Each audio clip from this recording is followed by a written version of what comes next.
সাংবাদিকতা জীবনের একদম শুরু থেকে কতগুলো মৌলিক জিনিস আমাকে বা আমাদের শেখানো হয়েছিল। সেটা হচ্ছে কখনো কোনো খেলোয়াড়ি পারফরমেন্সের জন্য লজ্জা শব্দটা ব্যবহার করতে হয় না।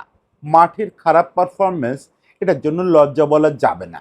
লজ্জা বলা যাবে যদি কেউ অসততা করেন, যদি কেউ ফিক্সিংয়ের মতো অন্যায় করেন, এছাড়া ডোপিং অমুক তমুক এসব করেন, সেগুলো লজ্জার ব্যাপার। কিন্তু খেলার মাঠে যতই খারাপ করুক সেটাকে আমরা লজ্জা বলবো না, কারণ এটা তো সে কোনো অপরাধ করতে গিয়ে ধরা পড়ে নাই যে আমরা তাকে শেম বলবো। এটাকে আমরা বড় জোর বলবো ব্যর্থতা। এখানে ব্যর্থতা আছে, সাফল্য আছে, উপভোগ আছে। কিন্তু আজকে সকালে উঠে এই যে ডারউইনে বাংলাদেশ দলের যে পারফরমেন্সটা, যে প্রস্তুতি ম্যাচের পারফরমেন্স, এটা দেখার পরে আমার মনে হচ্ছে যে নিয়ম ভাঙা দরকার। নিয়ম ভেঙে বলা দরকার যে এটা লজ্জা, এটা লজ্জা। কারণ এই জিনিসটা তো আর অ্যাক্সিডেন্ট নাই। যখন একটা দল 50-60 রানে অল আউট হয়, তখন আমি চিরকাল এটা করছি। ইভেন বাংলাদেশ যখন 2011 বিশ্বকাপে দুবার করে এরকম কম রানে অল আউট হয়ে গেল, আমি সবসময় বলছি যে ইটস অ্যান অ্যাক্সিডেন্ট, এরকম ঘটতে পারে। এবং যে কোনো দলের ক্ষেত্রে আমি এটাই বলি যে যখনই আপনি দেখবেন কোনো দল 100 রানের নিচে অল আউট হয়ে গেছে, একটা 22-23 ওভারে অল আউট হয়ে গেছে, ইটস অ্যান অ্যাক্সিডেন্ট। কিন্তু এইটাই তো বাংলাদেশ আসলে। গত কয়েক বছর ধরে আপনি যদি দেখেন, এটা আজকে কঙ্কালটা এক্সপোজ হয়েছে। আজকে 55 রানে অল আউটটা দেখা যাচ্ছে, কিন্তু আসলে তো আমরা প্রতিদিনই এরকম খেলতেছি। প্রতিদিনই তো এই যে 54-55 রানে অল আউট হওয়ার মতোই খেলি। শেষ বেলায় এসে লিটন মিরাজ বালির বাদ দিয়ে ওটাকে একটু দৃশ্যমান করে। কিন্তু এই লজ্জার মধ্যেই তো আমরা বসবাস করতেছি। আপনি জাস্ট আজকে সকালের আমাদের ব্যাটিংটা দেখেন। এমন কোনো মিশেল স্টার্ক, প্যাট কামিন্স বা হ্যাজেলউড তো বল করেনি। যে ছেলেটা বল করছে থমসন, তার প্রতি আমি তীব্র স্যালুট জানাই। দুর্দান্ত বল করছে, মাত্র একটা ফার্স্ট ক্লাস ম্যাচ খেলার অভিজ্ঞতা আছে ছেলেটার। তারপরে লম্বা ইঞ্জুরি কাটায় আসছে থমসন। আমার একবার মনে হচ্ছিল সেই জেফ থমসনের বোধহয় নামের সঙ্গে মিল বলে, ও এরকম। ও এখনো অস্ট্রেলিয়ান ক্রিকেটে কেউ না রে ভাই। কিন্তু সেই ছেলেটা একটু জোরে বল করে, একটু বলটা কথা বলায়, একটু সুইং করায়। আমাদের একটা ব্যাটসম্যান এই বল খেলার যোগ্যতাই দেখাতে পারলো না। এমন না, অনেক সময় হয় কি আমরা বলতে পারি যে ভাই কানাকাঞ্চিতে লেগে আউট হয়ে গেছে, খেলতে গিয়ে তুলে দিয়ে আসছে। সেফ স্কিল সেটে এত পুয়ার আমরা পারফর্ম করলাম, একটু মুভ করছে, আমরা বুঝতে পারলাম না। বলে স্টাম্পের বাইরে ঢুকে কিভাবে মিডল স্টাম্পটা উড়ায় ফেললো বুঝতে পারলাম না। দেখেন ওর এই উইকেটগুলোর মধ্যে একটা মাত্র স্লিপে ক্যাচ গেছে, বাকি সবগুলো এলবিডাব্লিউ বা বোর্ড। মানে আর একটা উপরে ক্যাচ তুলে দিচ্ছে। এছাড়া সবগুলো, তার মানে স্কিল সেটের ব্যাপার। একটু মুভমেন্ট সহ্য করতে পারেন নাই, একটু বাড়তি পেস সহ্য করতে পারেন নাই। এখন ঘটনা হচ্ছে যে এই যে থমসনের বোলিং, আজকে থমসন 8 উইকেট পাইছে, থমসন হাইলাইটেড হচ্ছে।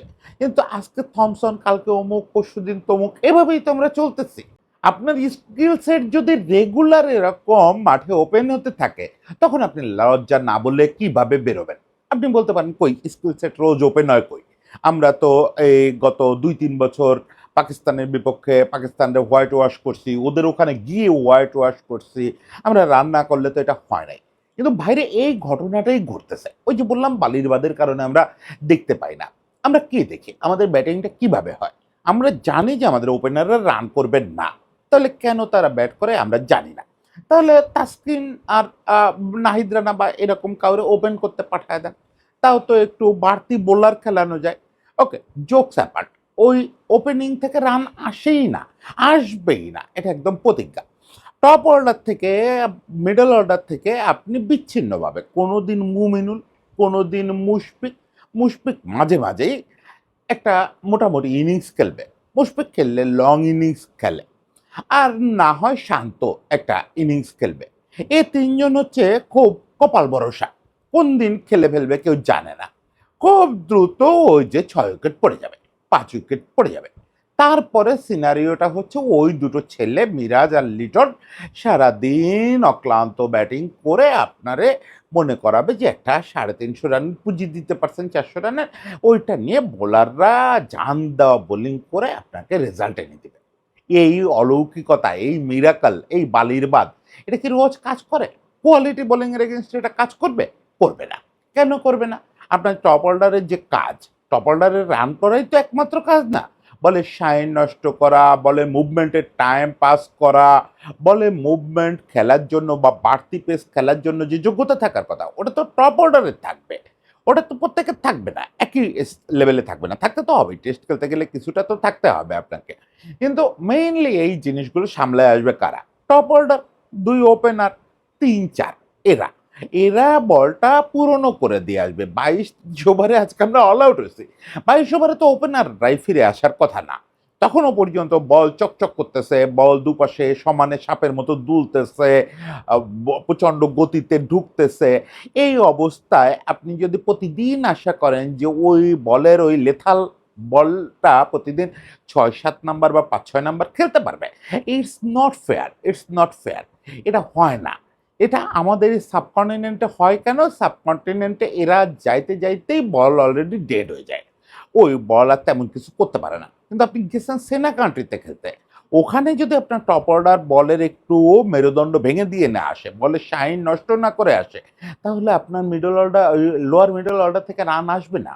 আমি দেখতেছি অনেকেই বলতেছেন যে ওই মিরাজ লিটনকেই যা করার করতে হবে। আমি বলে দিচ্ছি, মিরাজের সেঞ্চুরি দেখছেন, মিরাজ হয়তো আরও খেলবে, কিন্তু যা করার করতে হবে, এরকম ব্যাটিং করতে পারবে না। যেটা রাওয়ালপিন্ডিতে করতে পারছে বা দেশে পারে মিরাজ লিটন, সেটা পারবে না। ওই কারণেই পারবে না যে টপ অর্ডার ছাড়া, মিডল অর্ডার ছাড়া অস্ট্রেলিয়ান কন্ডিশনে অস্ট্রেলিয়ান পেসারদের খেলা যায় না।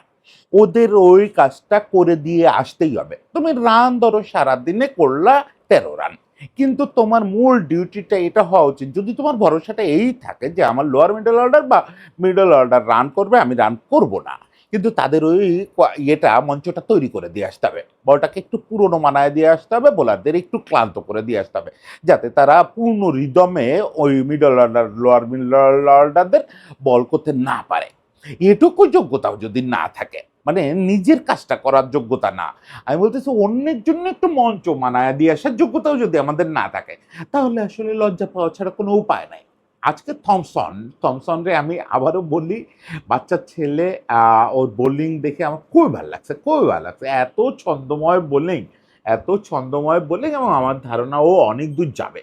যদিও পড়তে গিয়ে দেখলাম ওর খুব ইনজুরি প্রবণতা আছে। স্টিল যাই হোক, সেটা ওদের দুশ্চিন্তা পরে করবো না। আমাদের দুশ্চিন্তাটা আপনি দেখেন না, আজকে তো থমসন, এই যে টেস্টের শুরু থেকে আপনি টেস্টে 3টা নাম মনে করেন, নাম যদি মনে হয়, আর এই ব্যাটিংটা যদি দেখেন, আপনার তো আজকে রাতে থেকে দুঃস্বপ্নে আপনার ঘুম হবে না। প্যানিক ডিসঅর্ডার শুরু হয়ে যাবে আমার মতো। আপনি প্যাট কামিন্স, মিশেল স্টার্ক আর জশ হ্যাজেলউডকে দেখবেন বল হাতে। ওরে সর্বনাশ রে সর্বনাশ, সর্বকালের সর্বসেরা 3 পেস ট্রায়ো। এই এরা 3 জন নামবে বল হাতে। আর একটু পুরনো বলে নাথান লায়ন। ওরে সর্বনাশ! এই 4টা বোলার আপনাকে খেলতে হবে, আপনি থমসনই খেলতে পারতেছেন না। এদেরকে খেলে আপনার পুরনো লোয়ার মিডল অর্ডার রান করবে। এদেরকে যদি একটু নিষ্প্রভ করে দিতে না পারে টপ অর্ডার, আমি জানি না এর পরিণতি কি। কিন্তু এই সাইকেল চলতেছে। যদি কেউ ভাবেন আজকে 54 রানে অল আউটটা নতুন কিছু, আজকে 54 রানের অল আউটটা অ্যাক্সিডেন্ট, ওয়ান অফ ঘটনা, এটা একটা বিভ্রান্তি। আমরা একটা বিভ্রান্তির মধ্যেই বসবাস করতেছি। এটাই রোজকার ঘটনা। স্রেফ কিছু ব্যতিক্রম, কিছু অলৌকিক ঘটনা আমাদের লোয়ার অর্ডার, মিডল অর্ডার থেকে ঘটায় বলে রোজ আমরা 54 দেখি না। আজকে 54 দেখলাম, স্রষ্টার কাছে প্রার্থনা করি যে এটা যেন 54তেই অন্তত আটকায় টেস্টে। এর চেয়ে বেশি প্রার্থনা করারও তো সাহস পাচ্ছি না। Hope for the best. রেগে মেগে অনেক কথা বললাম, এত কিছুর পরেও প্রার্থনা করি আমাদের ছেলেগুলো তাদের সর্বোচ্চটা ঢেলে দেবে ডারউইনে। অন্তত ডারউইনের এই যে নতুন উইকেট বসানো হয়েছে, এই উইকেটে এইভাবে লজ্জা শব্দটা বলতে বলবে না। আমি একান্ত প্রার্থনা করতেছি তাদের জন্য। সবাই ভালো থাকবেন।